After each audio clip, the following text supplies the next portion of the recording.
Hi, my name is Jasmine Balknight, and I'm talking about reality television and actually how real it is. Now, reality television has become increasingly popular within recent years. The concept of actually getting a look into other people's lives and their relationships and seeing them put into certain situations has proved to be pretty entertaining with viewers. But the issue is exactly how real reality television is. Now, it's actually necessary to some degree for there to be sort of manipulation by the show creators and producers, because there are the people that must be cast for the show, and the final product has to be edited into a show format for a broadcast. But the question is how much editing is acceptable before the outcome isn't true anymore to what actually happened. Now, there are two main types of reality television. The first kind uses events that happen in day-to-day life to comprise stories, such as The Real World, which is the story of seven or eight strangers that live in a house together while they explore life for about 3 months.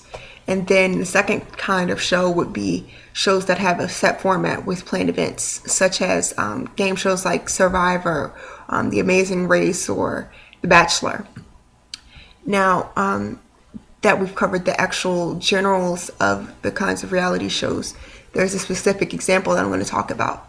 Now, there was a kids' reality show called Bug Juice, and Bug Juice was a show that actually followed a group of kids while they were at summer camp. Now, the show had actually spent several episodes following the growing romance between two of the young campers, Connor and Stephanie. Now, the producers were left with a bit of a problem, though, because suddenly Connor broke up with Stephanie while they were both off camera. And even though the show was a reality show, the audience still always has an expectation of a complete storyline with a beginning, middle, and end. And Connor basically cut off the ending of their story. So they had to find a way to fix it. Now, what they could have done was they could have had Connor and Stephanie recreate the breakup, which would have been basically scripted because they would have had to come up with stuff to say. Or they could use footage that they already filmed and just make it work. Now, the producers of Bug Juice chose to do the latter. And what they did actually was they used a scene of a rather ambiguous scene of Connor and Stephanie sort of walking together. And they led that into a voiceover interview with Connor where he explained the breakup and explained what happened. And so they used the actual previously filmed footage combined with an actual honest, true interview to narrate the story that they needed to tell. Now, in situations with like Bug Juice, I think that they handled it correctly.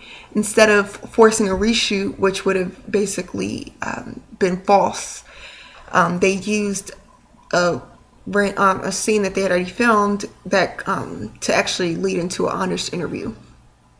Now, I think with reality shows, they should stick to the truth as much as possible because without reshooting or manipulating the footage in certain ways like that, because the audience believes that what they're seeing is what actually happened. And to actually basically script scenes in that way is deceptive. And the producers shouldn't deliberately edit footage to leave out certain words or events just to suit whatever story they have in mind, because that's not what actually happened. Now, I think another option would just to just admit that the show is partially scripted, because reality shows differ from scripted shows such as Bones or Glee, in that the audience knows that it's not real. Now, there's no pretense with scripted shows. With reality shows that the people are just characters and that the situations they're in are fictional. With reality shows, the audience rightfully has the expectation that it is, as the name implies, real. Thank you for listening.